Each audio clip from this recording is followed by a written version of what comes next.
niyo po may encourage yung ating mga kababayang Pilipino na tangkilikin yung ganitong klaseng technology sa mga, syempre, yung iba uneducated pa sila. Paano niyo sila ine-educate na matangkilik ng bawat businessman or CEO o mga kumpanya na pumasok din sa ganitong klase ng innovation, na ma-adapt nila yung AITS, kasi hindi kasi lahat is kumbaga kumbinsido sa ganitong klase ng ganitong klaseng technology. Yes. So bilang marketing director of this kind of company, so ano bang strategy ninyo, ma'am, para Alam mo, mahikayat sila?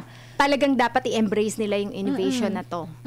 Kasi nakita mo yung mga may ganito na, napaka-successful ng bansa nila. 'Di ba? Kasi ito makakatulong to sa pag success ng company, lalo na mga may-ari, yung mga may-ari ng stakeholders, owners of the company.